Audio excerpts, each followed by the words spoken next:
Kamusta pong muli mga tambay? Hello po. Si Kamanong po, nagbabalik pong muli ang inyong lingkod. Dito po sa ating maliit na channel, ang Tambayang Makabayan, komento ni Kamanong. Ito po mga tambay, meron po tayong kukomentuhan dito po sa isang balita ng GMA7 mga tambay. Ito po nagbabalikan na naman po mga tambay. Nakakalungkot po. Isang bata po ang napakabata. Talaga sinasabi yung kinabukasan napakaagang kinitil. Nagbabali ka na naman po mga katambay ang randing and tandem po sa ating bansa. Ito po yung napakatagal na naging problema po sa panahon ni dating Pangulong Pinoy. At nalutas lang po ito at talagang nabalda nung ang dating Pangulong Duterte na po naupo. Halos nawala na po itong randing and tandem. Ngayon po, bumabalik na naman po sa ating bansa itong randing and tandem. At ang naging biktima po sa bandang Mindanao po ay isang estudyante na sana po gagraduate na ng senior high mga tambay at malapit na magkolehiyo. Ito, pakinggan po natin ang balita sa GMA7 mga tambay at komentuhan po natin ang nakakalungkot na nangyari sa ating kabataan na isang gagraduate na po sana mga tambay. Pakinggan po natin.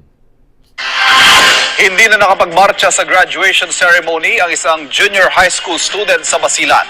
Pinaril siya sa ulo ng riding in tandem isang araw bago siya makapagtapos. At nakatutok si Chris Adapita ng GMA Regional TV 1 Mindanao. May 29, Miyerkules, dumaan ang motorsiklong iyan sa labas ng isang mini-gym sa Tipo-Tipo sa Basilan. Makikita rin sa isang banda ang lalaking nakaupo sa nakaparadang motor. Pagbaba ng angkas ng dumaang motor, nilapitan niya ang lalaking nakaupo at binaril sa ulo. Dead on the spot ang biktimang 16 na taong gulang na isang junior high school student. Ayon sa mga pulis, nitong Huwebes dapat gagraduate ang biktima. May graduation practice pa nga siya nang mangyari ang pamamaril. According sa mga relatives, medyo may connection po to sarido in between ng pamilya ng biktima at saka yung bumaril. Posible raw na gumanti ang mga sospek matapos masangkot ang ama ng biktima sa pamamaril sa bayan ng Albarca. Patuloy ang investigasyon sa krimen. Para sa GMA Integrated News, Nakakalungkot lang po mga tambay. Nakakalungkot po. Talagang kabata po.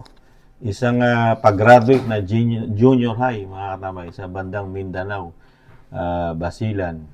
Nakakalungkot lang po mga tambay na makakabalita po tayo na nung panahon po ni dating Pangulong Duterte, napakalaki po ng pagbabago na sa ating bansa.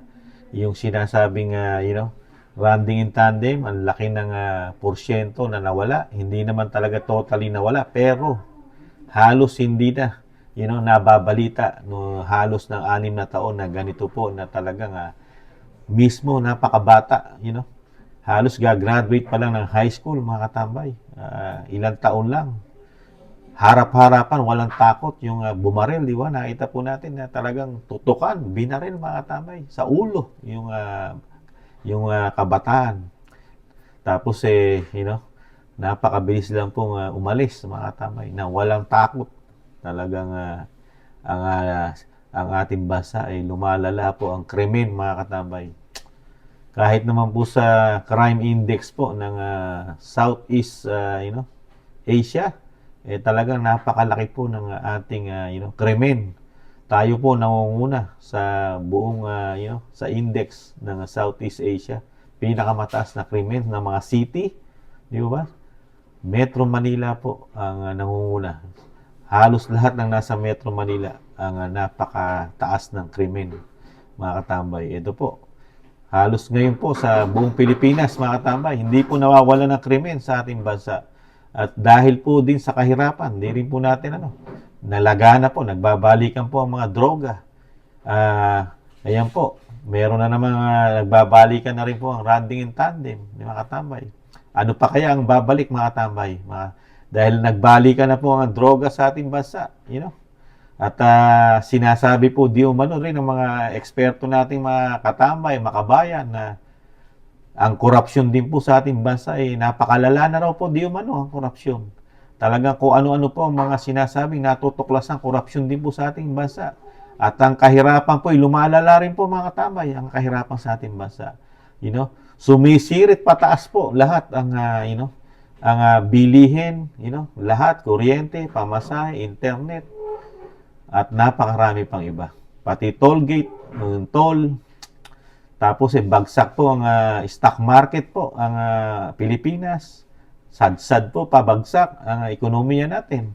At ano pa, sa loob lang daw po ng 2 taon din, napakalaki ng naiutang ng ating gobyerno na wala naman masyadong di umano raw mga proyekto na trillion po ang naidagdag sa utang. At meron po ding issue na corruption daw po di umano sa PhilHealth na 90 billion din po yung nawala, di umano. At napakarami rin po yung problema at usapin din po sa Kamara.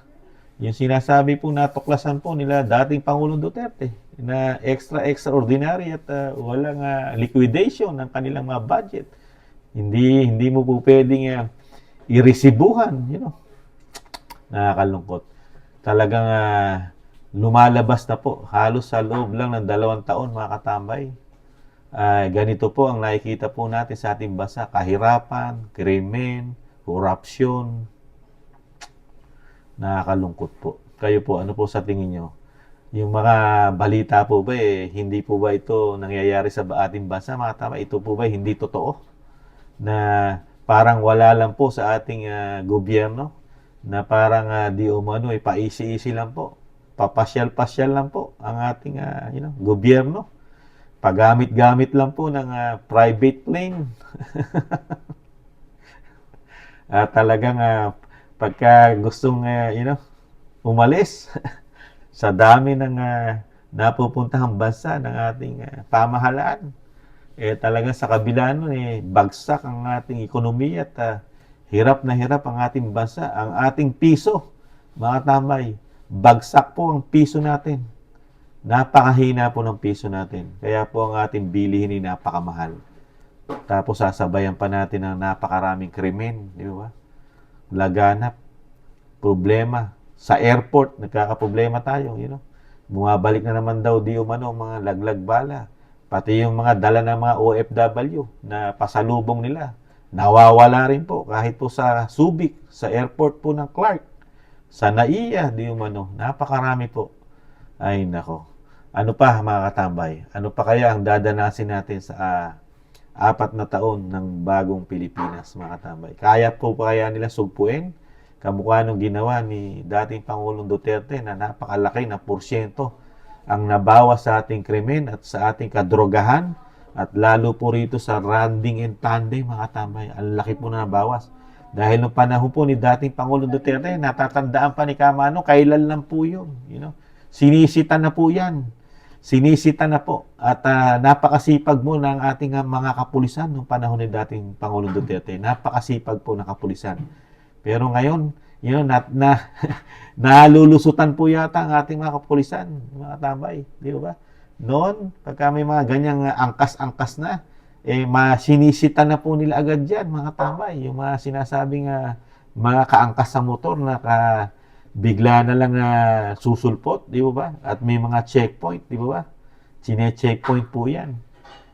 Ngayon, parang ewan po natin kung ano po. Dahil mahirap na po kasi magsalita sa panahon din ngayon, mga tambay. Lalo kung nakikita po natin sa ating bansa ngayon.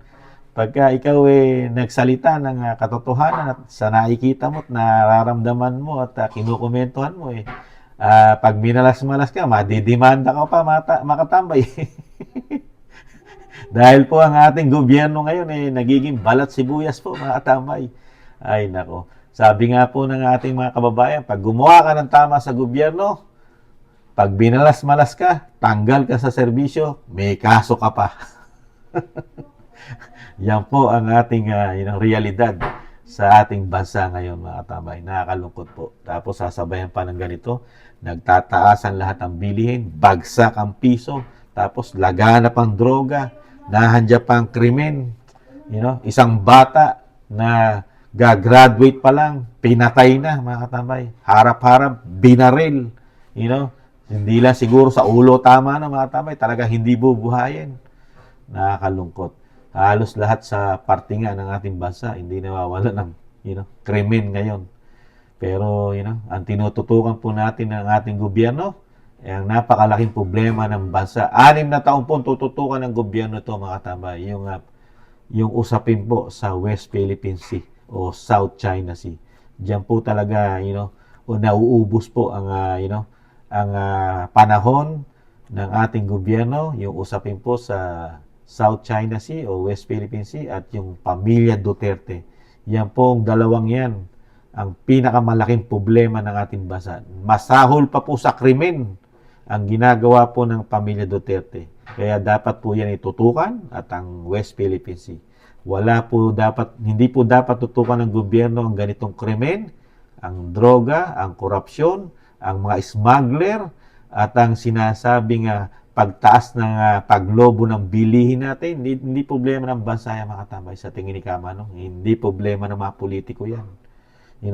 Saka yung saka yung nagmamahalan lahat, kuryente, tubig, pati karsada, hindi problema yan, mga katambay. Walang problema ang mga mambabatas natin yan. Hindi po nila nakikita problema yan. Ang nakikita lang po sa tingin ni Kamanong, komento ni Kamanong, dalawa lang po ang nakikita problema ng ating gobyerno ngayon sa ating bansa. West Philippine Sea, saka pamilya Duterte. Kailangan talagang mawala na sila para po ang Pilipinas talagang sinasabing uunlad na. Hindi kasi muunlad kasi nahandyan pa ang mga pamilya Duterte at nahandyan pa rin ang West Philippine Sea na problema, mga tambay. Pero habang nakatutok po ang ating pamahalaan sa ganito pong estado at ginagawa po ng ating mga politiko sa Duterte lamang nakatutok. At dito sa sinasabing South China Sea o West Philippine Sea, hindi po masusugpo ang sinasabi ko nga ni Kamanong, hindi masusugpo ang krimen sa ating bansa. Dahil nga, nasa crime index po tayo. Halos 2 taon na nangunguna tayo. Pero, hindi po natututukan yan. Duterte lang ang ang problema natin. At ano pa, mga katambay, ang ginagawa ng mga politiko ngayon, siyempre, pamumulitika. Malapit na pong halalan Kaya wala pong problema ang Pilipinas sa kahirapan, sa krimen, sa droga. Hindi po tututukan ng mga politiko natin yan, mga katambay. Dahil malapit na po politika. Ano ba sa kanila kung mamatay ang mga Pilipino? Hindi naman sila mamamatay, di po ba? Ang mamamatay naman yung mamahirap nating kababayan. Sila, napakarami po nilang bodyguard. Mahirap po silang patayin, mga tambay, di umano. Sagana pa sila sa pera. Pero yung mga maliliit na Pilipino, mga mahirap na Pilipino, tayo po, mga Pilipino na normal, na namumuhay, tayo po ang, magkakaproblema. Lalo kung lalaganap ang krimen at droga, dadami na naman ang buang sa ating bansa. Ano po kasunod yan? Krimen pa rin, mga katambay. Parang running and tandem din po yan. Pagka laging bangag ang nakikita mo sa karsada at sa gabi, hindi natutulog. Delikado po, pati mga anak natin yan, di ba? Nakakalungkot lang po. Kayo po, mga tambay, ano po ang nakikita nyo at nararamdaman at talagang nangyayari sa ating gobyerno? Ano po ang komento nyo dito, mga katambay? Na nagbabalikan na naman po ang running in tandem sa ating bansa, droga at napakataas na krimen at kahirapan po, mga tambay. Pwede po tayong mag-comment, i-comment po natin, mga tambay, kung ano po ang komento nyo dito po sa nangyayari sa ating bansa. Muli po, si Katambay Manong po, nagpapasalamat po sa mga nakakagusto po ng ating Malita Channel, Tambayang Makabayan, at sa mga nakakagusto po, nagla-like. Thank you mga katambay. Maraming salamat po. Muli po, si Katambay Manong po, nag-iiwan po na, taste lang po. Makakabangong pang muli ang ating bayan. Taste lang. Paalam. Bye-bye.